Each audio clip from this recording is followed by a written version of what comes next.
तो नमस्कार बच्चों, स्वागत है आप सभी का आपके अपने YouTube channel genius maths by Tomar sir में। तो बच्चों, आज हम क्लास 12 के लिए लेकर के आए हैं चैप्टर नंबर 1 जिसका नाम है संबंध तथा फलन, रिलेशन एंड फंक्शन। तो बच्चों, आज हम रिलेशन एंड फंक्शन के अंतर्गत हम लोग आज संबंध के क्वेश्चंस को करेंगे, यानी कि रिलेशंस के क्वेश्चंस को सॉल्व करेंगे। और उसके बाद हम लोग आज इसमें समझेंगे कि स्वतुल्य क्या होता है, सम्मित क्या होता है और संक्रामक क्या होता है। और हम लोग तुल्यता संबंध को भी समझेंगे, यानी कि इक्विवेलेंस रिलेशन। बच्चों, ये जो हमारा स्वतुल्य है, जिसे हम लोग रिफ्लेक्सिव भी कहते हैं, सम्मित को सिमेट्रिक कहते हैं और संक्रामक को हम लोग ट्रांजिटिव बोलते हैं। और जब ये तीनों हमारे होते हैं तो हमारा बनता है तुल्यता संबंध, जिसको हम लोग कहते हैं इक्विवेलेंस रिलेशन। तो बच्चों, आज हम अच्छे से इन पे चर्चा करेंगे सभी पे। सबसे पहले हम लोग संबंध के क्वेश्चन यानी रिलेशन के क्वेश्चंस कराएंगे, और फिर रिलेशन से ही रिलेटेड हमारा ये चारों टॉपिक हैं, इनके बारे में आज हम लोग बात करेंगे। तो चलिए बच्चों, वीडियो को करते हैं शुरू। जो भी बच्चे वीडियो को देख रहे हैं वो सबसे पहले वीडियो को लाइक कर दें। जो बच्चे चैनल पर नए हैं वो चैनल को सब्सक्राइब करें और हमें कमेंट करके जरूर बताएं कि आप लोगों को ये वीडियो कैसा लगा। हमारे चैनल की प्लेलिस्ट पे 12th की पूरी तैयारी कराई जा रही है, जिसमें हम लोग चैप्टर 2 से लेके और चैप्टर 7 तक के वीडियो अपलोड कर चुके हैं, यानी समाकलन तक हम लोगों ने वीडियो अपलोड कर दिए हैं। ये सारे क्वेश्चंस बच्चों बोर्ड परीक्षा में आए हुए क्वेश्चंस हमने कराए हैं और उनकी कॉन्सेप्ट को अच्छे से क्लियर किया है।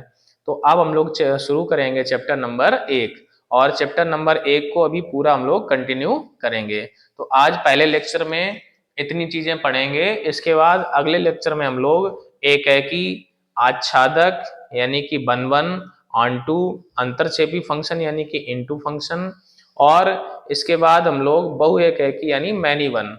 तो सारे फंक्शंस के बारे में अगले वीडियो में चर्चा करेंगे और उसके क्वेश्चंस भी सॉल्व कराएंगे। तो चलिए बच्चों, बिना देरी के करते हैं वीडियो को शुरू और लेते हैं आज का पहला क्वेश्चन।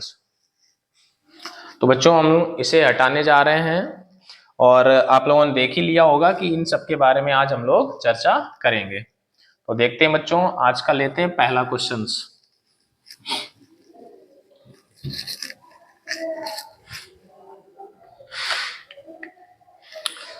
देखिए बच्चों, हमारा पहला क्वेश्चन जो है आज का, क्वेश्चन नंबर फर्स्ट। क्वेश्चंस से ही बच्चों हम आप लोगों को समझा देंगे कि रिलेशन क्या चीज है, किस प्रकार से रिलेशंस के क्वेश्चंस को हम लोग सॉल्व करेंगे। तो क्वेश्चन हमारा है, पूर्णांकों में संबंध आर, पूर्णांकों में संबंध आर इस प्रकार परिभाषित है, इस प्रकार परिभाषित है।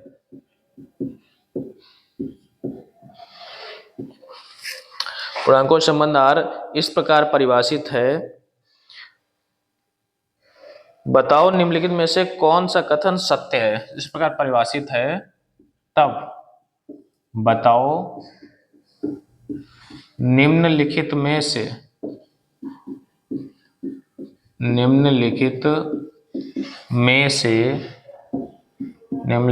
से कौन सा कथन सत्य है। और इसमें बच्चों दिया हमको ये गया है, इस प्रकार परिभाषित है x रिलेशन y, और इसका मतलब है बच्चों x रिलेशन y का कि x y का वर्ग है। ये बच्चों हमको क्वेश्चंस में दिया गया है। इसके आधार पे बच्चों हमारा पहला क्वेश्चन है, पहला है 4 रिलेशन 2। दूसरा बच्चों है यहाँ पे, दूसरा दिया -2 रिलेशन 4, ये दिया गया है। तीसरा है बच्चों 3 रिलेशन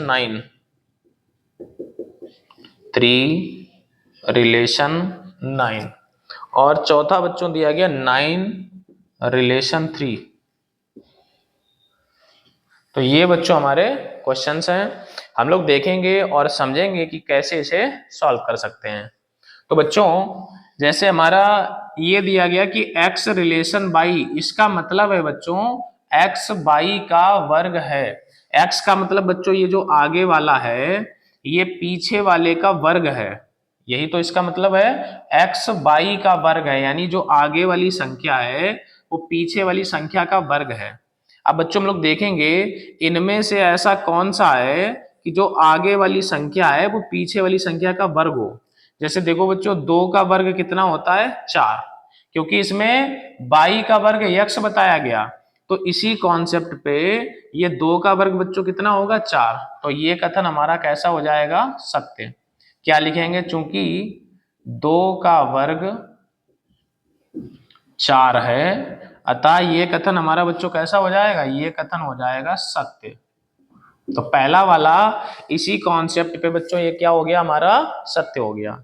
दूसरा देखेंगे क्या 4 का वर्ग -2 होता है, नहीं होता है। क्या लिखेंगे, चूंकि 4 का वर्ग नॉट इक्वल -2, यानी 4 का वर्ग -2 नहीं है, अतः यह कथन बच्चों क्या हो जाएगा असत्य हो जाएगा।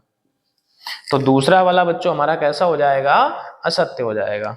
तीसरा देखते हैं बच्चों, क्या 9 का वर्ग 3 होता है, ये भी नहीं होता है, क्योंकि 9 का वर्ग ये नॉट इक्वल आएगा बच्चों किसके 3 के, तो ये कथन भी हमारा बच्चों असत्य हो जाएगा। चौथा देखते हैं बच्चों, क्या 3 का वर्ग 9 होता है, यस ये बिल्कुल हमारा करेक्ट है, क्योंकि 3 का वर्ग और इक्वल किसके होता है बच्चों 9। 3 का स्क्वायर करने पे बच्चों कितना आएगा 9, ये इक्वल है, इसी कॉन्सेप्ट पे ये हमारा क्या हो जाएगा, ये हो जाएगा सत्य। तो बच्चों आशा करते हैं कि आपको ये रिलेशंस का पहला क्वेश्चन अच्छे से क्लियर हुआ होगा। ये बच्चों कभी भी आर बीच में लिखा है इसका मतलब है एक्स रिलेशन बाई, मतलब इनका रिलेशन इस प्रकार से है कि एक्स बाई का वर्ग है, यानी आगे वाली संख्या पीछे वाली संख्या का वर्ग है। इसी कॉन्सेप्ट पे बच्चों हमें इसके आंसर्स देने थे। तो आशा करते हैं बच्चों आपको ये अच्छे से क्लियर हो गया होगा। हम लोग चलते हैं नेक्स्ट क्वेश्चन पे, आप लोग इसे नोट करें बच्चों।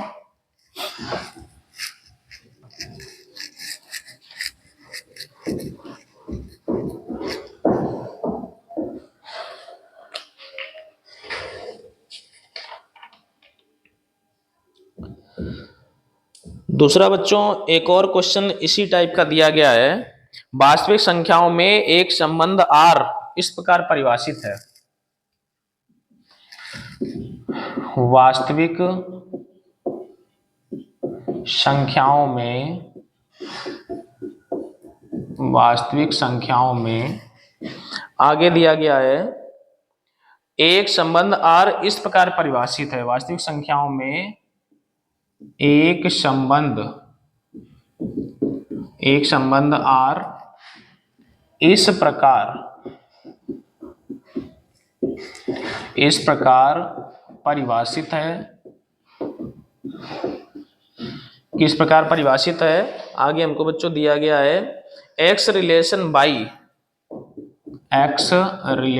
बाई और इसके आगे हमको दिया गया बच्चों 2x + 3y, 2x + 3y = 4। आगे हमसे बोला जा रहा है कौन सा कथन या कौन से कथन सत्य हैं।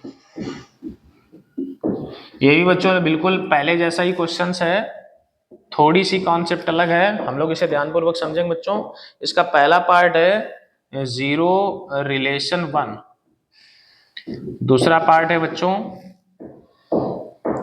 1 रिलेशन 2/3, 1 रिलेशन 2/3।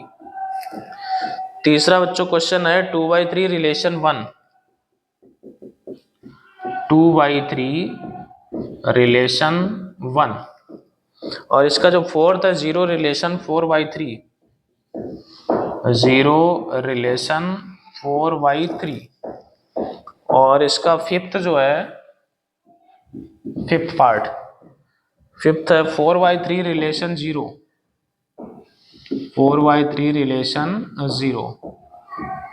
और 6 है बच्चों, 6 दिया 1/2 रिलेशन 1, और इसका 7th है बच्चों, 7th और लास्ट, ये बच्चों 6 ही है, 6 है। देखते हैं बच्चों, वही कॉन्सेप्ट है पूरी। अभी हम आपको अब उस कॉन्सेप्ट के बारे में बताएंगे, समझाएंगे, लेकिन डिटेल में नहीं कराएंगे। आपको समझाने के बाद सीधा हम आंसर बता देंगे कि ये सत्य है या असत्य है, पर आपको अच्छे से क्लियर हो जाएगा। तो चलिए बच्चों देखते हैं। इसमें x रिलेशन y ऐसा है कि 2x + 3y और इसकी वैल्यू आनी चाहिए 4। तो बच्चों x का मतलब ये आगे वाली संख्या और y का मतलब पीछे वाली संख्या, यानी बच्चों ये हमारा x हो जाएगा और ये क्या हो जाएगा y। ये वैल्यू दोनों उठा के अगर हम इसमें पुट करें तो सॉल्व होके इधर 4 है, तो बच्चों इधर भी कितना आना चाहिए, इधर भी 4 आना चाहिए। अगर ऐसा होता है तो ये जो कथन है हमारा सत्य होगा, और अगर 4 नहीं आता है तो ये कथन हमारा सत्य नहीं होगा। तो देखते हैं बच्चों, ये हम लोग अभी रफ पे इधर इस साइड में रखेंगे। ये 0 उठा के इसकी जगह रखें 2 × 0 प्लस ये बाई की जगह 1 इसमें रखेंगे 3 × 1 = 4। तो देखेंगे बच्चों ये 0 + 3 = 4, इधर 3 यहाँ 4। तो बच्चों 3 कभी भी 4 के इक्वल नहीं होता है, तो ये कथन हमारा हो जाएगा असत्य। तो पहला वाला कथन बच्चों क्या हो गया, ये पहला कथन हमारा हो गया असत्य। हम लोग बात करेंगे बच्चों दूसरे की। दूसरे में बच्चों x की जगह ये 1 इसमें रख दें 2 × 1 और प्लस ये y की जगह 2/3 और इक्वल होना चाहिए 4। 3 से 3 कट हो गया तो 2 + 2 = 4, तो 4 = 4। यहां बच्चों हमारा दोनों साइड सेटिस्फाई कर गई, इसलिए ये कथन हमारा हो जाएगा सत्य हो जाएगा। थर्ड लेते हैं बच्चों। थर्ड 2/3 उठा के इसमें पुट करते हैं 2 × 2/3 और प्लस 3 × ये जो बाई है बच्चों, बाई की जगह 1 इक्वल में है 4, तो 4/3 और प्लस 3 ये 4। ये बच्चों सॉल्व करने कभी भी 4 के इक्वल नहीं आएगा, तो ये हमारा हो जाएगा असत्य। नेक्स्ट लेते हैं बच्चों हम लोग 0 रिलेशन 4/3। 0 उठा के x की जगह पुट करें अब प्लस 3 × यहाँ 4/3 पुट करें, 3 से 3 कैंसिल हो गया। इधर बच्चों 0 + 4 = 4, तो 4 = 4, यानी कि ये हमारा हो जाएगा ट्रू यानी सत्य। नेक्स्ट देखते हैं बच्चों फिफ्थ, ये वाला देखते हैं 4/3 रिलेशन 0। 4/3 इसको रखते हैं 2 × 4/3 और प्लस 3 × 0 = 4, तो ये 8/3 और ये नॉट इक्वल 4 आएगा बच्चों, तो ये हो जाएगा असत्य। ये हमारा कैसा हो जाएगा बच्चों, असत्य हो जाएगा। इसे थोड़ा सा हम लोग इधर लिख देते हैं, यहां लिख देते हैं, ये हमारा हो जाएगा बच्चों असत्य। लास्ट वाला देख लेते हैं बच्चों 1/2 रिलेशन 1, इसमें रखते हैं 1/2, यहाँ रखेंगे 1, इधर है 4, तो 2 से 2 कट होगा 1 + 3 = 4, तो आ गया 4 = 4, यानी ये बच्चों हमारा हो जाएगा सत्य। तो ये वाला कथन कैसा हो जाएगा बच्चों, सत्य। तो इस प्रकार से हमने बच्चों रिलेशंस के 2 क्वेश्चन यहाँ पे कर लिए। रिलेशंस के क्वेश्चन बच्चों आसान होते हैं, केवल उसकी कॉन्सेप्ट को हमें समझना होता है कि ये जो फलन हमारा जो फंक्शन है परिभाषित किया गया है, ये किसके अकॉर्डिंग परिभाषित किया गया है, वही कॉन्सेप्ट हम लोग क्वेश्चंस पे लगा देते हैं और क्वेश्चन हमारा सॉल्व हो जाता है। तो चलिए बच्चों हम लोग लेंगे अगला क्वेश्चन।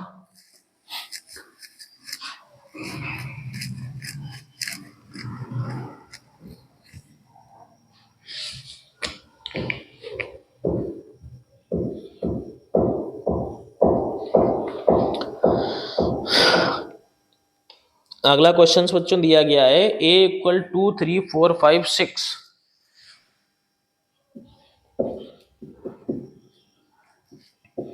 2 3 4 5 6, ये बच्चों में a की वैल्यू दे दी गई है। हमसे बोला ये जा रहा है पहला पार्ट, इसका जो पहला पार्ट है x कामा वाई, इसको बच्चों हम लोग कहते हैं क्रमित युग्म यानी ऑर्डर पेयर। ये जो हमारा ऐसे छोटे ब्रैकेट में कॉमा लगा के लिखा जाता है, इसको हम लोग कहते हैं क्रमित युग्म यानी कि ऑर्डर पेयर।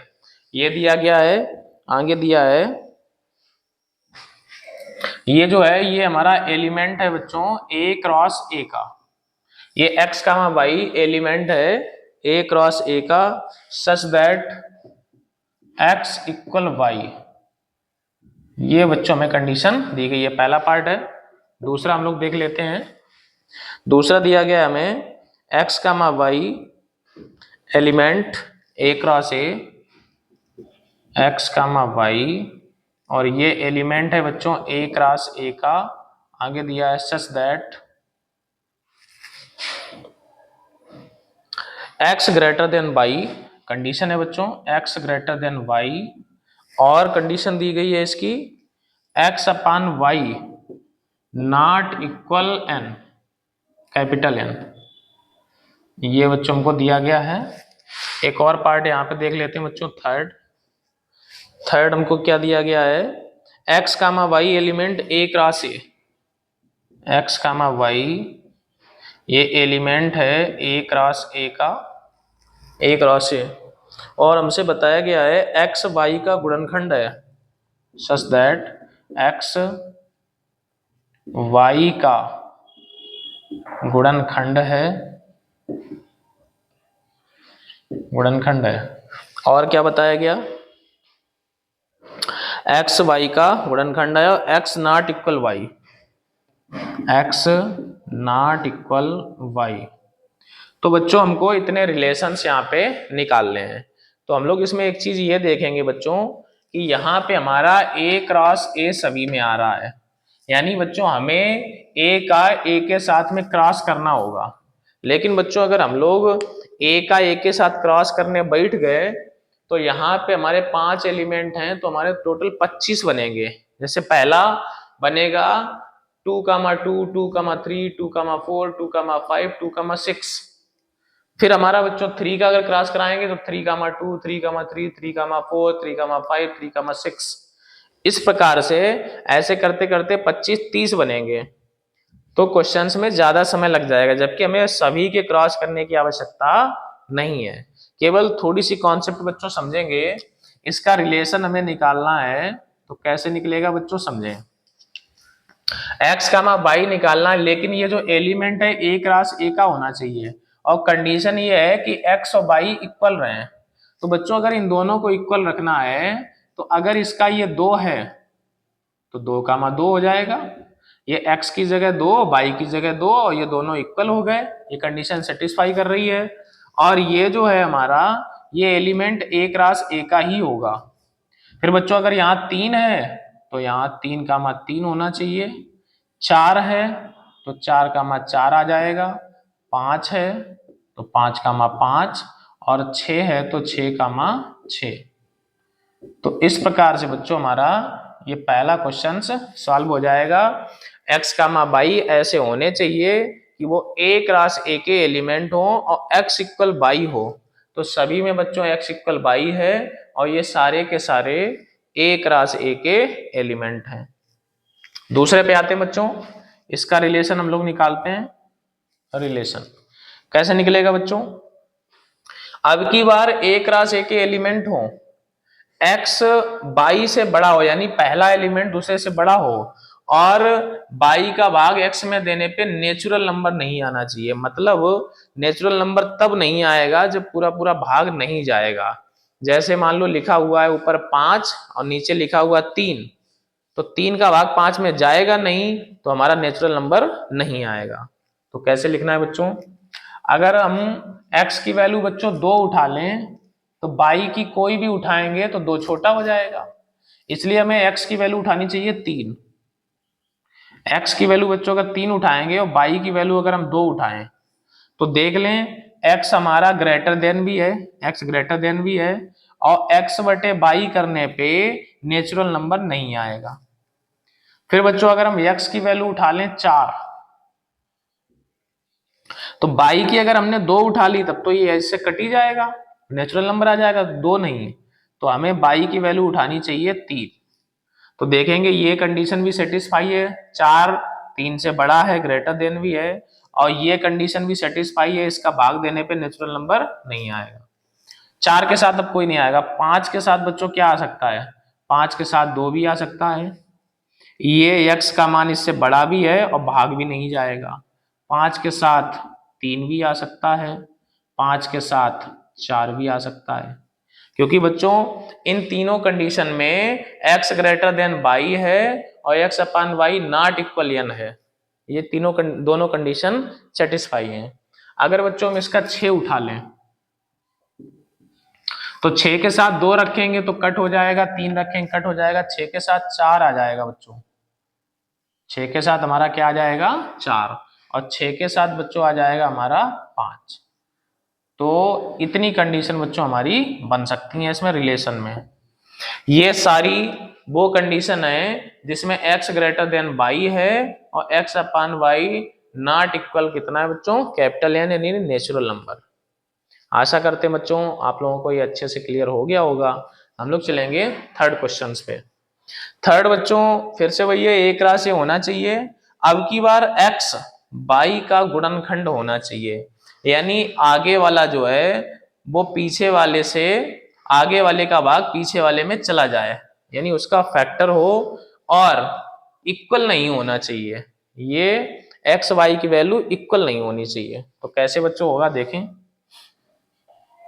रिलेशन यहां आप लोगों को दिख रहा है बच्चों, हाँ दिख रहा है।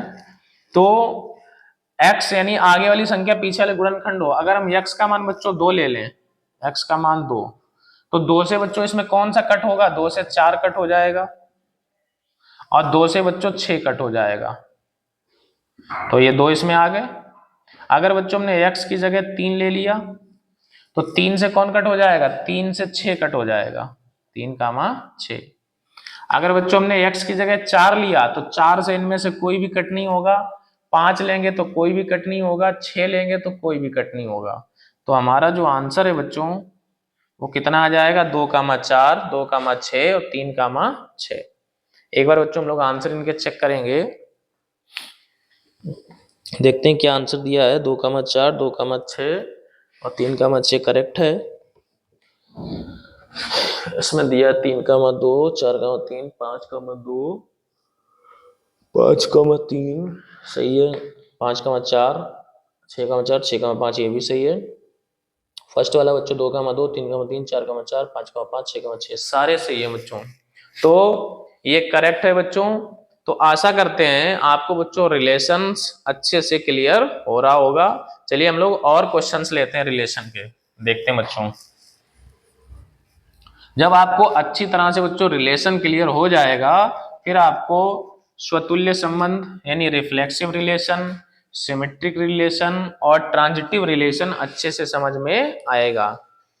रिफ्लेक्सिव मतलब स्वतुल्य, और सिमेट्रिक मतलब सममित संबंध, और ट्रांजिटिव रिलेशन मतलब संक्रामक संबंध। और जब ये तीनों संबंध समझ में आ जाएंगे तब आपको बच्चों तुल्यता संबंध भी समझ में आ जाएगा, यानी कि इक्विवेलेंस रिलेशन।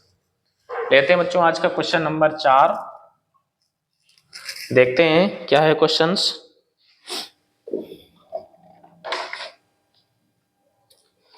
क्वेश्चन है बच्चों, कैपिटल एक्स की वैल्यू है 2 3 4 5, 2 3 4 और 5, ये बच्चों कैपिटल एक्स की वैल्यू दी गई है, और कैपिटल वाई की वैल्यू है 3 6 7 10, ये वैल्यू है 3 6 7 और 10, इतना दिया गया है। तब x का y ऐसे क्रमित युग्मों को ज्ञात करो। नहीं ये दूसरा है, आगे है क्वेश्चन। r इस प्रकार परिभाषित है, r इस प्रकार परिभाषित है,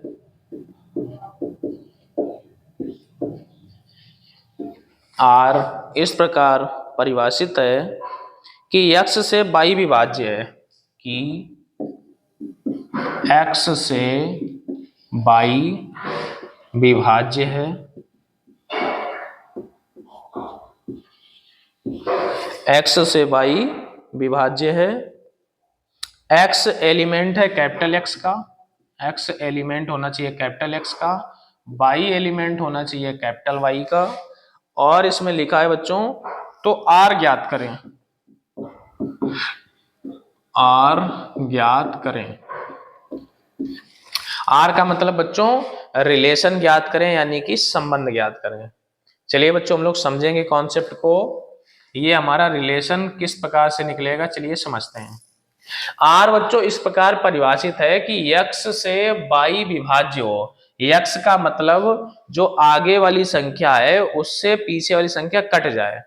x से y विभाज्य का मतलब है आगे वाली संख्या का भाग पीछे वाली संख्या में चला जाए, और जो x है वो इसके एलिमेंट होने चाहिए और जो y है वो इसके एलिमेंट होने चाहिए। तो बच्चों हम लोग देखेंगे कि x का मान अगर हम 2 रखें, x का मान अगर हम 2 रखें तो 2 से कौन कौन कटेगा y का, एक तो 6 कट जाएगा बच्चों, और दूसरा 2 से कौन कट जाएगा बच्चों 10 कट जाएगा, यानी इस 2 से एक तो 6 कटेगा और कौन सा कटेगा बच्चों 10। अगर हम x की वैल्यू बच्चों 3 उठाते हैं, x की वैल्यू 3, तो y का कौन कौन कट जाएगा, एक तो 3 कट जाएगा और 6 भी कट जाएगा, और 3 से और कौन कट, और कोई नहीं कटेगा। तो अगर x का मान 3 तो इसका 3 भी कटेगा, इसका 6 भी कटेगा। अगर बच्चों हम x का मान 4 उठा लें तो इसका कोई भी नहीं कटेगा। अगर हम ये x का मान 5 उठा लें बच्चों 5, तो इसका इनमें से कौन सा कटेगा बच्चों 10 कटेगा। तो हम लोग देखेंगे बच्चों ये हमारा फंक्शन क्या बन गया, x एलिमेंट कैपिटल X का है, यानी ये जो पहले वाले हैं ये सारे के सारे कैपिटल X के एलिमेंट हैं, y एलिमेंट कैपिटल Y का जो पीछे वाले एलिमेंट हैं ये सारे के सारे कैपिटल Y के एलिमेंट हैं, और ये रिलेशन इस प्रकार बन गया कि x से y विभाज्य है, यानी 2 से 6 विभाज्य है, 2 से 10 विभाज्य है, 3 से 3 विभाज्य है, 3 से 6 विभाज्य है, 5 से 10 विभाज्य है। तो बच्चों आशा करते हैं ये क्वेश्चंस आपको क्लियर हो रहे होंगे। एक क्वेश्चन बच्चों हम लोग और लेंगे रिलेशन एंड फंक्शन का, इसके बाद हम लोग चलेंगे reflexive, symmetric and transitive function पर। आप लोग इसे नोट करें बच्चों।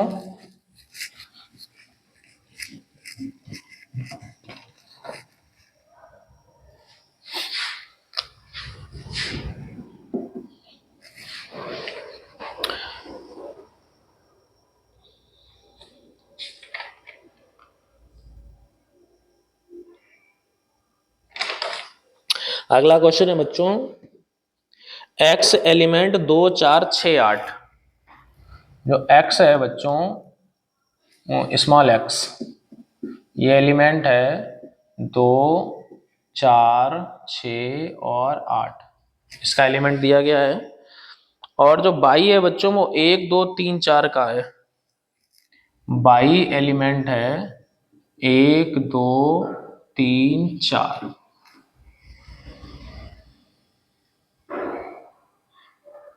बाई जो है बच्चों वो एलिमेंट है 1 2 3 4 का। ठीक है, तब x का मैं y क्रमित युग्मों को ज्ञात करो, तब x का मैं y क्रमित युग्मों को ज्ञात करो, तब x का y क्रमित युग्मों को ज्ञात करो। आगे लिखा हुआ है x का y क्रमित युग्मों को ज्ञात करो कि x y का गुणनखंड हो, कि x y का गुणनखंड हो।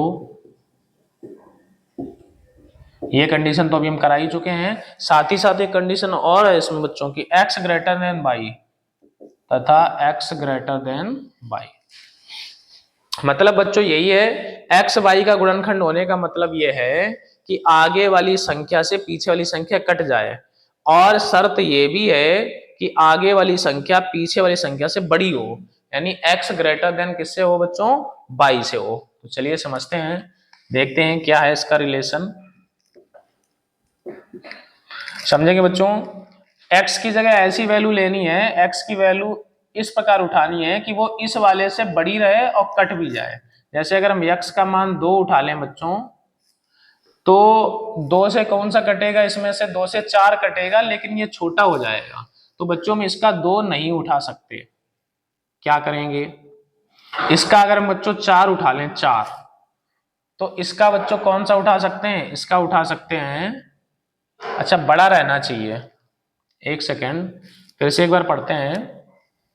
x का मान क्रमिक युग्मों को ज्ञात करो कि x y का गुणनखंड हो, यानी जो x है वो y का गुणनखंड होना चाहिए और x बड़ा भी होना चाहिए। एक बार बच्चों क्वेश्चन चेक कर लेते हैं हम, क्या दिया गया है इसमें।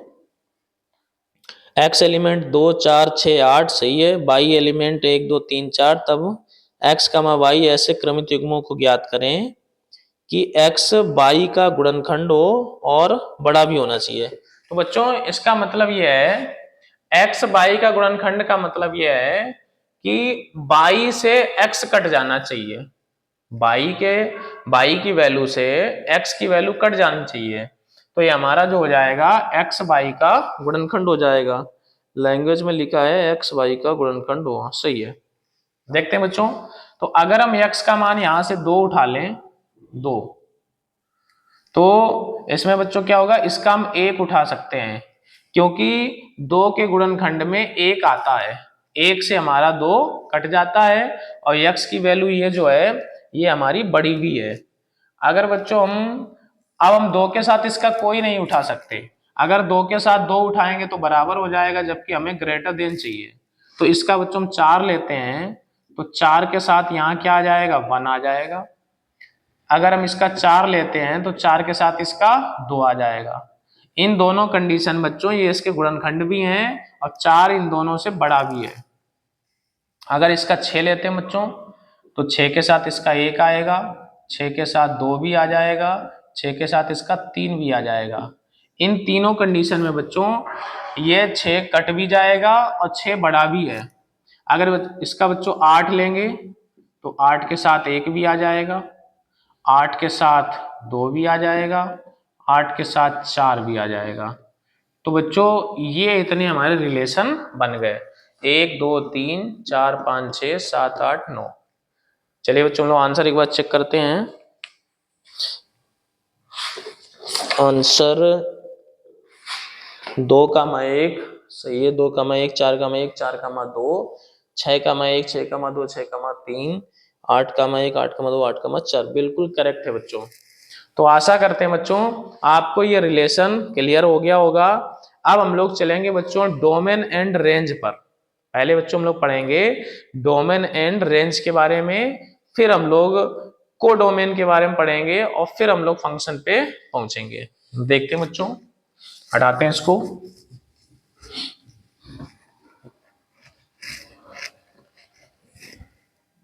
हम लोग बच्चों पढ़ेंगे प्रांत, परिसर तथा सहप्रांत। प्रांत, परिसर तथा सहप्रांत। प्रांत को बच्चों हम लोग बोलते हैं डोमेन, परिसर को हम लोग बोलते हैं रेंज, और इसको बच्चों हम लोग कह देते हैं कोडोमेन। कोडोमेन हम लोग बच्चों चर्चा करेंगे प्रांत, परिसर तथा सहप्रांत के बारे में। तो बच्चों इसका बहुत ही सिंपल सा कॉन्सेप्ट है, हम लोग समझेंगे। जैसे आपको हम लोग ग्राफ के माध्यम से समझाते हैं।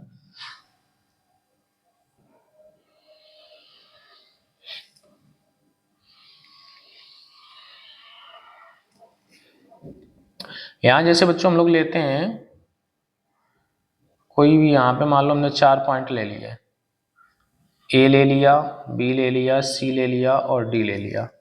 इधर मान लो बच्चों हमने यहाँ पे ले लिया 2 3 4 5 ले लिए, मान लो इधर ले लिया हमने 1 2 3 4 5। इसे मान लेते हैं बच्चों हम लोग ए और इसको मान लेते हैं बी। तो ये बच्चों हमारा कोई फंक्शन ऐसे है। ये जो बच्चों ये हमारा होता है इसको हम लोग कहते हैं प्रांत। क्या बोलते हैं बच्चों, प्रांत, यानी इसको हम लोग बोल देते हैं डोमेन। डोमेन इधर बच्चों जो हमारा होता है इसे हम लोग कहते हैं सह प्रांत, सह प्रांत जिसे हम लोग बच्चों कहते हैं कोडोमेन, कोडोमेन। फिर बच्चों बात आती कि रेंज क्या होती है। ये हमारा प्रांत हो गया यानी ये डोमेन है, ये कोडोमेन है, तो फिर रेंज क्या होती है। इसके लिए बच्चों जैसे कोई हमने यहाँ पे फंक्शन लिया है, कोई फंक्शन मान लो हमने ले लिया है, फिर इक्वल, आप लोगों को बच्चों दिख रहा है, हाँ यहाँ दिख रहा है। जैसे बच्चों हमने यहाँ पे लिया a,1, इधर ले लिया b,2, यहाँ पे ले लिया c,3 और इधर ले लिया हमने d,4। ये बच्चों लिया, ये हमारा फंक्शन है और ये इसका ग्राफ है। तो बच्चों a का रिलेशन 1 से है, तो ये a का रिलेशन यहाँ 1 से गया। b का रिलेशन 2 से है, तो b का रिलेशन ये 2 पे चला गया। c का रिलेशन 3 से है, तो c का रिलेशन बच्चों ये 3 पे चला गया। और d का रिलेशन 4 से है, तो d का रिलेशन चला गया 4 से।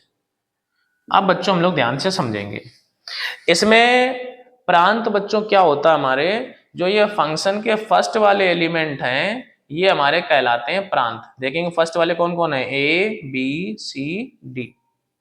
तो बच्चों प्रांत क्या कहलाएगा, इधर हम लोग लिख देते हैं प्रांत यानी कि डोमेन।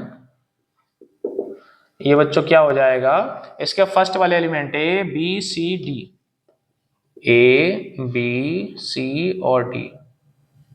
इधर भी हम लोग देख लें बच्चों प्रांत में क्या था, ए बी सी डी, वही हमारा निकल के आ गया। हम लोग बच्चों बात करेंगे परिसर की। परिसर यानी जिसे हम लोग कहते हैं रेंज। रेंज में बच्चों कैसे हम लोग निकालेंगे देखते हैं। रेंज क्या होते हैं, जो ये फंक्शन है हमारा इसके जो बाद वाले एलिमेंट होते हैं ये हमारे रेंज कहलाते हैं, यानी कि 1 2 3 4।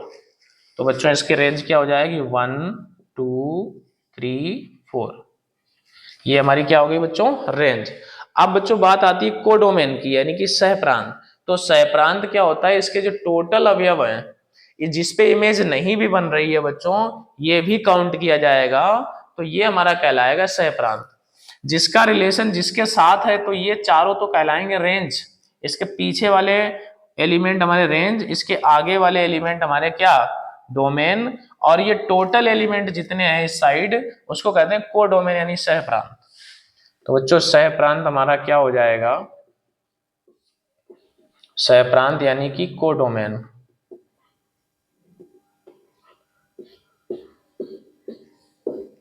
तो कोडोमेन के अंतर्गत बच्चों कौन आएगा, ये सारे एलिमेंट आ जाएंगे। क्या क्या आ जाएगा इसमें से, 1 2 3 4 5। तो बच्चों आशा करते हैं कि आप लोगों को ये एक ही कॉन्सेप्ट में प्रांत यानी कि डोमेन, परिसर यानी कि रेंज और कोडोमेन यानी कि सह प्रांत ये क्लियर हो गई होगी, इसमें कोई भी डाउट नहीं होगा। बहुत सारे बच्चों को इसमें डाउट रहता है बच्चों, जैसे फंक्शन कभी कभी ऐसे लिख दिया जाता है बच्चों f और यहां लिख दिया जाएगा r2r, ये मान लो लिखा हुआ है बच्चों।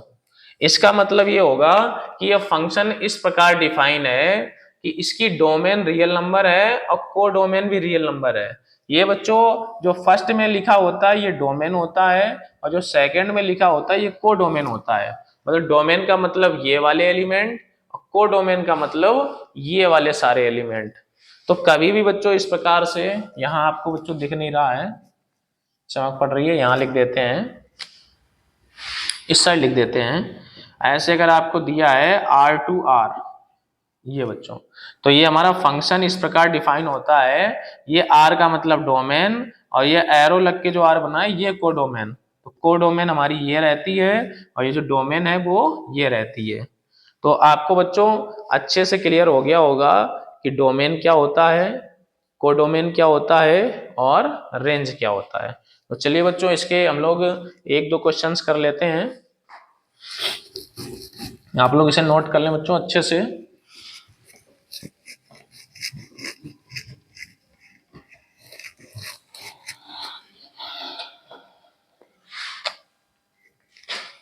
देखते हैं बच्चों अभी उधर हमने कितने क्वेश्चंस कर लिए थे, 4 क्वेश्चन शायद हो गए थे। देखते हैं 1 और अभी ये क्वेश्चंस किया था 2, 3 और 4, 5 क्वेश्चंस बच्चों हमने कर लिए थे। लेते हैं बच्चों छठा क्वेश्चंस, प्रांत और परिसर का क्वेश्चंस लेते हैं बच्चों। Question number 6। क्वेश्चन दिया गया है x+1 और कामा, इधर दिया गया है x+5।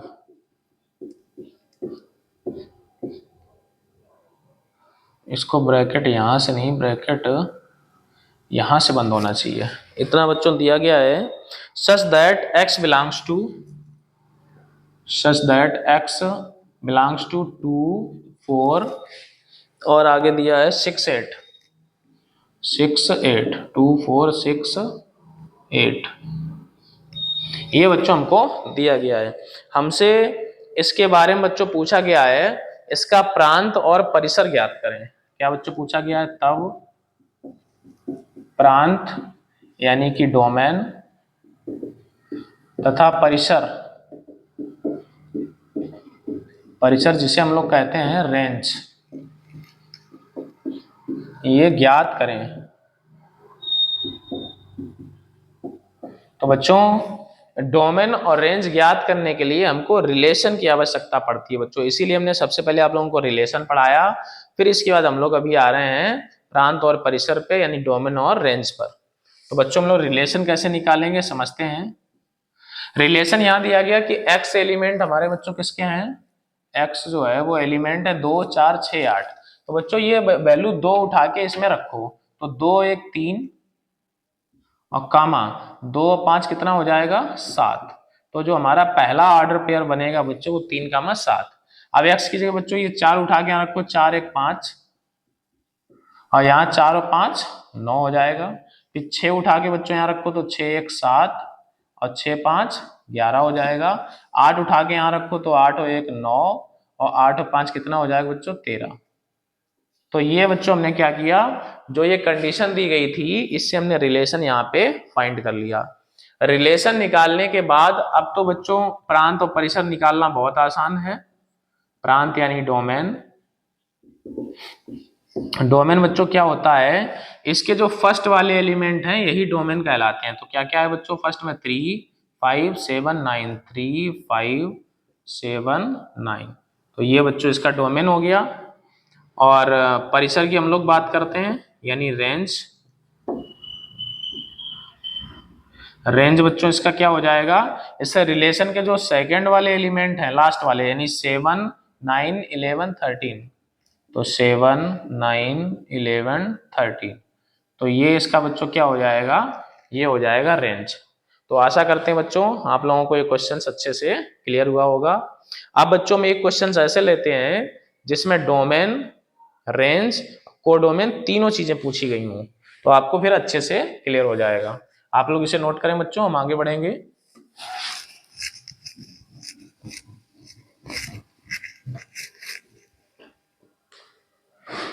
क्वेश्चन नंबर 7 लेते हैं बच्चों,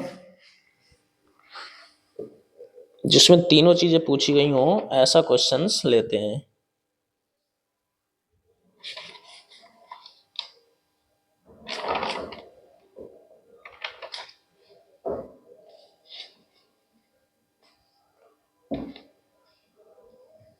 ये क्वेश्चन है बच्चों,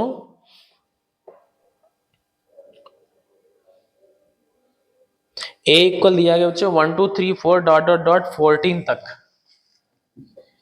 a इक्वल दिया गया बच्चों 1, 2, 3, 4, 5 डॉट डॉट डॉट डॉट, ये बच्चों हमको दिया 14 तक। ये हमको कैपिटल ए की वैल्यू दे दी है। आगे हमसे बोला जा रहा है आर इक्वल यानी रिलेशन बच्चों हमें दिया है x, y सच दैट, ये बच्चों ऑर्डर पेयर होता है हमारा, such that 3x minus y equal 0, 3x minus y equal 0। आगे हमसे बताया जा रहा है जहां x, y एलिमेंट ए, जहां x, y एलिमेंट ए, यानी बच्चों ये जो x, y हैं वो a के एलिमेंट ही होने चाहिए, ये हमको दिया है। और इसमें बोला जा रहा है तब प्रांत कामा परिसर, प्रांत कामा परिसर तथा सह प्रांत ज्ञात करें। बच्चों प्रांत का मतलब डोमेन, परिसर मतलब रेंज और सह प्रांत का मतलब कोडोमेन। तीनों चीजें बच्चों हमको निकालनी है, फाइंड करनी है। तो हम लोग सबसे पहले बच्चों बनाएंगे रिलेशन। रिलेशन क्या बनेगा बच्चों समझते हैं। ये हमें एक इक्वेशन दी गई है 3x माइनस वाई इक्वल 0, ये दिया गया है। यहां से अगर बच्चों y को उधर भेजें तो y इक्वल हो जाएगा 3x। तो बच्चों समझेंगे y की वैल्यू x की ट्रिपल होगी, यानी 3 गुना होगी। अगर बच्चों हम ये x की जगह ये 1 उठा के यहां रख दें, x की जगह बच्चों क्या रख दें 1, तो y की जगह बच्चों क्या आएगा 3 इंटू 1 यानी कि 3। अगर बच्चों हम इस x की जगह ये 2 उठा के यहां पे रख दें, तो x की जगह अगर 2 रखें तो ये 2 3 6, y आ जाएगा 6। अगर x की जगह 3 उठा के रखें तो 3 त्रिका 9 आ जाएगा। अगर बच्चों 4 रख दें तो 4 3 12 आ जाएगा। और अगर 5 रख दें तो 5 3 15।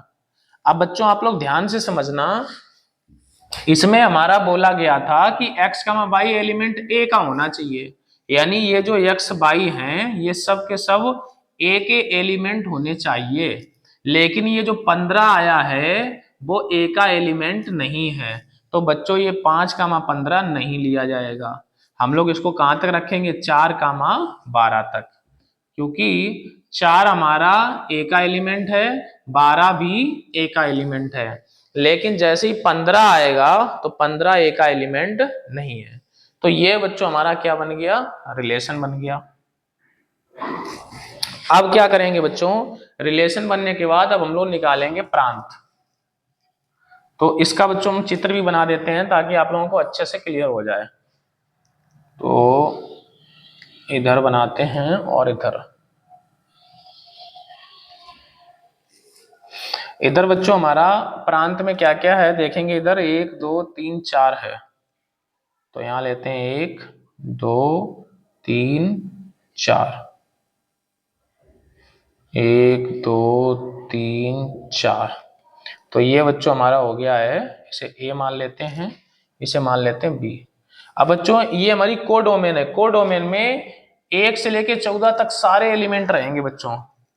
तो इधर हमारा रहेगा 1 2 3 4 5 6 7 8 11 12 13 14, 1 2 3 4 5 6 7 8 9 10 11 12 13 और 14। बच्चों थोड़ा सा छोटा छोटा हमने लिख दिया है क्योंकि थोड़ी जगह कम है, आप लोग समझें। बच्चों 1 का रिलेशन 3 के साथ है, तो 1 की इमेज जाएगी यहाँ पे 3 के साथ। 2 का रिलेशन 6 के साथ है तो 2 का जाएगा बच्चों 6 के साथ। 3 का 9 के साथ है तो 3 का जाएगा 9 के साथ। और 4 का बच्चों 12 के साथ है तो 4 का जाएगा 12 के साथ। 1 का 3 पे गया, 2 का 6 पे गया, 3 का 9 पे गया, 4 का 12 पे गया। तो अब बच्चों हम लोग देखेंगे कि प्रांत यहाँ पे क्या है। प्रांत यानी कि डोमेन। डोमेन बच्चों देखें तो डोमेन यहाँ पे क्या बच्चों, ये हमारी डोमेन होती है 1 2 3 4, या इसके आगे वाले एलिमेंट 1 2 3 4, 1 2 3 4। तो ये बच्चों हमारी डोमेन हो गई। अब हम लोग बात करते हैं बच्चों रेंज की। रेंज यानी जिसे हम लोग कहते हैं परिसर। परिसर बच्चों कितना हो जाएगा, परिसर वो होता है इसके पीछे वाले एलिमेंट, या ऐसे समझे चित्र में जिनका रिलेशन है केवल वही लिए जाएंगे, यानी 3 6 9 12। इधर भी देखें 3 6 9 12, तो इसकी रेंज बच्चों होगी 3 6 9 12। ये बच्चों क्या कहलाएगी, 3 6 9 12 इसकी रेंज कहलाएगी। कोडोमेन बच्चों क्या होगा, ये पूरा का पूरा कोडोमेन है। ये पूरा हमारा क्या है, ये बच्चों हमारा था प्रांत, ये, और ये हमारा होता है सह प्रांत। सह प्रांत, इसको ऐसे भी लिख दें, बिंदी लगा के लिख दें या आधा ना बना के लिख दें। तो बच्चों कोडोमेन हमारी क्या हो जाएगी, यानी सह प्रांत क्या हो जाएगा, सह प्रांत यानी कि कोडोमेन। कोडोमेन बच्चों ये 1 से लेके 14 तक पूरी हो जाएगी, 1 2 3 4 डॉट डॉट डॉट डॉट पूरा 14 तक। तो बच्चों आशा करते हैं कि आप लोगों को प्रांत, परिसर और सह प्रांत यानी डोमेन, रेंज, कोडोमेन अच्छे से बच्चों क्लियर हो गया होगा। आप लोग इसे नोट करें। अब हम लोग बच्चों चलेंगे रिलेशन के टाइप पे। कौन कौन सा बच्चों, रिफ्लेक्सिव, सिमेट्रिक और ट्रांजिटिव। आप लोग इसे नोट करें बच्चों।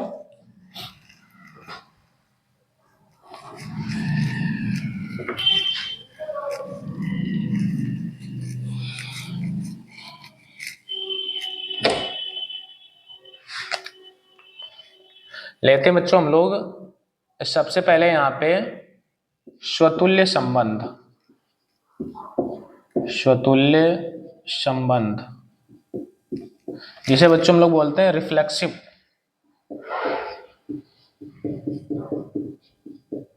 Reflexive relation.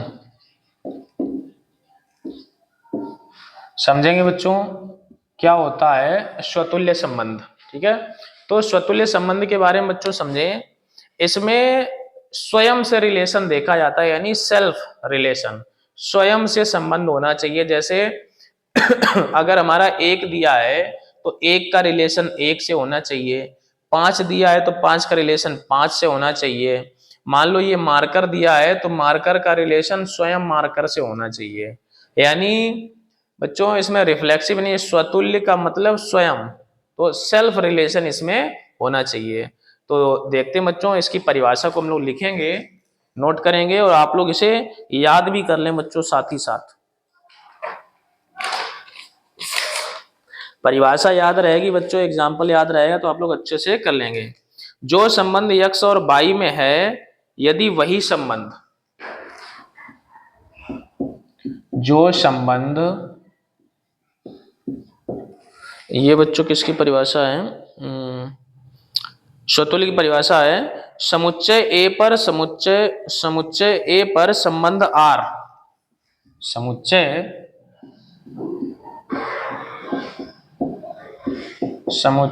A पर संबंध R इस प्रकार परिभाषित हो,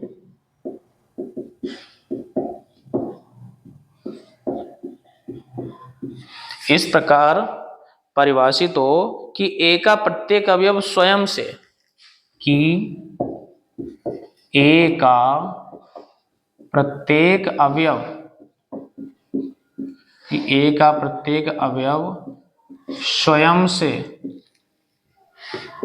से, आप लोगों को इधर दिख रहा है बच्चों, दिख रहा है, स्वयं से R द्वारा परिभाषित हो, तो स्वयं से R द्वारा परिभाषित हो तो यह संबंध स्वतुल्य संबंध कहलाएगा, स्वतुल्य संबंध कहलाएगा। तो ये बच्चों इसकी डेफिनेशन है, इसे आप लोगों को याद कर लेना बच्चों। समुच्चय A पर संबंध R इस प्रकार परिभाषित हो कि A का प्रत्येक अवयव स्वयं से R द्वारा परिभाषित हो, तो यह संबंध स्वतुल्य संबंध कहलाएगा। जैसे बच्चों एक एग्जाम्पल ले लेते हैं हम यहाँ पे, उदाहरण लेते हैं। मान लो A बराबर, यहां पर दिया गया बच्चों 1 2 3, ऐसा कुछ दिया गया 1 2 3। इसका बच्चों रिलेशन मान लो यहाँ पे दिया गया है, इधर दिया गया है 1, 1, 3, 2, 2, 2, 1, और इधर मान लो दिया गया है 3, 3, इधर मान लो है 3, 2, ये दिए गए। तो बच्चों ये हमारा क्या होगा, ये रिफ्लेक्सिव रिलेशन होगा। क्यों होगा बच्चों रिफ्लेक्सिव रिलेशन? क्योंकि जो एलिमेंट है 1 2 3, तो 1 का रिलेशन 1 के साथ भी है, 2 है 2 का रिलेशन 2 के साथ भी है, 3 है 3 का रिलेशन 3 के साथ भी है। यानी स्वयं से रिलेशन अवश्य होना चाहिए। जो भी एलिमेंट हैं उनका सेल्फ रिलेशन होना चाहिए, एक जैसे होने चाहिए कुल मिला के। तो ये इसका एग्जाम्पल हो गया। इसका सूत्र बच्चों और हम लोग लिख लेते हैं। इसका सूत्र क्या होता है, इधर लिख देते हैं हम यहाँ पे। यहाँ बच्चों इसका सूत्र हमारा बनेगा एक्स रिलेशन एक्स, यानी बच्चों एक्स का रिलेशन एक्स से होना चाहिए, यानी स्वयं का रिलेशन होना चाहिए। अगर एक्स रिलेशन एक्स है तो ये हमारा स्वतुल्य संबंध होगा, यानी कि रिफ्लेक्सिव रिलेशन होगा। आप लोग बच्चों इसे नोट करें और हम लोग चलेंगे दूसरे संबंध पे, यानी कि दूसरा कौन सा बच्चों, सममित संबंध, यानी कि सिमेट्रिक रिलेशन। आप लोग इसे नोट करें बच्चों।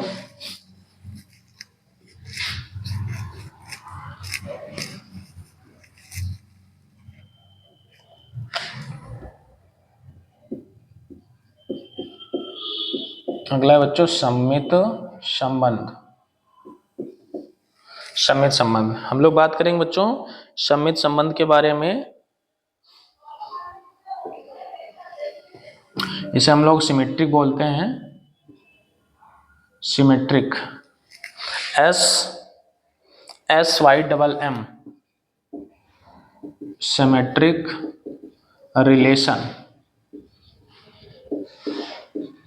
समझेंगे बच्चों सिमेट्रिक रिलेशन क्या होता है, इसकी परिभाषा को हम लोग पहले समझेंगे। तो सरल शब्दों में बच्चों ये है कि जो सममित संबंध होता है, जो x का रिलेशन y के साथ होता है वही y का रिलेशन x के साथ होना चाहिए, तो ये हमारा कहलाता है सममित संबंध, यानी अपोजिट होना चाहिए बच्चों। जैसे यहां मान लो लिखा है ये 1,2, 1,2 लिखा है, तो इसका उल्टा भी मिलना चाहिए 2,1। अगर मान लो लिखा है बच्चों 1,5, 1,5, तो इसका उल्टा होना चाहिए 5,1। तो ये हमारा कहलाता है सममित संबंध, यानी कि सिमेट्रिक रिलेशन। चलिए बच्चों हम लोग इसकी परिभाषा को नोट करेंगे। जो संबंध x और y में है, जो संबंध x तथा y में है, जो संबंध x तथा y में है वही संबंध किस में होना चाहिए, वही संबंध y और x में हो। यदि, यहां पे बच्चों यदि और लगा लें, यदि वही संबंध y तथा x में हो, y तथा x में हो, तो y तथा x में हो, अर्थात x और y के स्थान बदले जा सके, अर्थात x तथा y के स्थान, x तथा y के स्थान बदले जा सके,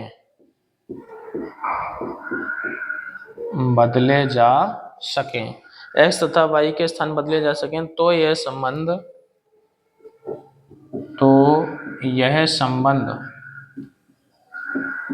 तो यह संबंध सममित संबंध, सममित संबंध कहलाता है। इसका बच्चों सूत्र होता है, अगर x रिलेशन y है, x रिलेशन y, तो बच्चों इसका उल्टा भी होना चाहिए, y रिलेशन x भी होना चाहिए। अगर x रिलेशन y है तो इसका अपोजिट y रिलेशन x भी होना चाहिए, तब ये कहलाएगा हमारा सममित संबंध, यानी कि सिमेट्रिक रिलेशन। तो इसके बच्चों एग्जाम्पल और क्वेश्चंस हम अगले वीडियो में कराएंगे। अभी हम एक और रिलेशन हमारा रह गया है, उसकी डेफिनेशन और लिखवा दें। तो तीनों की डेफिनेशन आप लोग अच्छे से पढ़ें, इनकी कॉन्सेप्ट को अच्छे से समझें। अगले वीडियो में हम लोग इनके क्वेश्चंस भी सॉल्व कराएंगे। तो एक रिलेशन और बच्चों लिख लेते हैं हम लोग, लास्ट वाला, संक्रामक।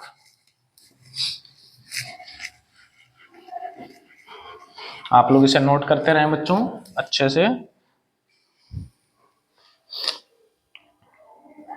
लास्ट वाला है बच्चों संक्रामक संबंध।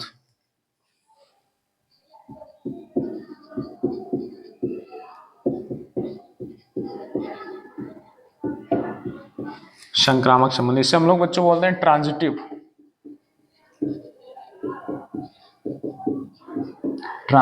रिलेशन।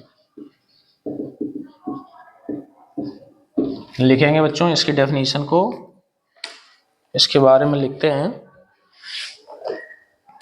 दिया गया यदि जो संबंध x और y में है, यदि जो संबंध x तथा y में है, x तथा y में है, वही और वही संबंध y तथा z में है, वही संबंध y तथा z में है। ऐसे बच्चों क्या होता है, जैसे x का रिलेशन y के साथ है कुछ, और वही सेम रिलेशन y का z के साथ है, तो क्या होगा, तो वही रिलेशन x का z के साथ होना चाहिए, यानी बीच वाले को हटा देते हैं। x का रिलेशन y से है, y का रिलेशन z से है, तो y को हटा देंगे, वही रिलेशन x का z से होना चाहिए। तो वही इसमें लिखा हुआ है, यदि जो संबंध x और y में है और वही संबंध y और z में है, तब वही संबंध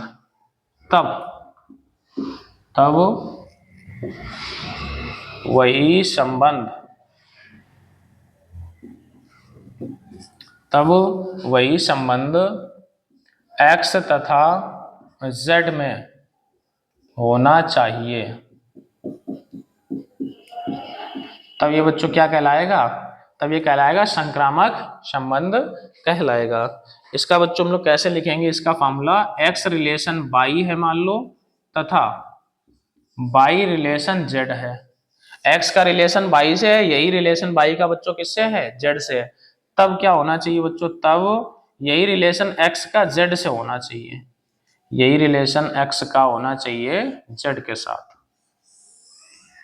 तो आशा करते हैं बच्चों आप लोगों को ये क्वेश्चंस, ये कॉन्सेप्ट, ये डेफिनेशन और ये फार्मूलेज, ये बच्चों जो फार्मूले हमने लिखाए हैं, ये भी क्वेश्चंस कराने में बहुत काम आएंगे। तो आशा करते हैं बच्चों आप लोगों को आज की क्लास बहुत अच्छी लगी होगी। कई बच्चों को ये पहला चैप्टर में थोड़ी सी कठिनाई होती है, लेकिन आप लोग अगर हमारे चैनल से जुड़ेंगे तो आपको आसानी से पूरा चैप्टर अच्छे से क्लियर हो जाएगा। तो जिन बच्चों ने वीडियो को अभी तक लाइक नहीं किया हो, तो बच्चों वीडियो को लाइक कर दें, अपने दोस्तों को शेयर कर दें। जिनको अभी भी चैप्टर फर्स्ट में थोड़ी कठिनाई हो रही है, उन तक ये वीडियो अवश्य पहुंचाएं। तो बच्चों अगले वीडियो में हम लोग इनके क्वेश्चंस को लेके हाजिर होंगे, और हम लोग तुल्यता संबंध के भी क्वेश्चंस कराएंगे, जिसे हम लोग बोलते हैं इक्विवेलेंस रिलेशन। और फिर इसके बाद हम लोग चलेंगे एकैकी फलन, आच्छादक फलन, अंतरक्षेपी फलन और बहुएकैकी फलन, जिसे हम लोग कहते हैं one one function, onto function, into function और मैनी वन फंक्शन। इन सब की चर्चा करेंगे।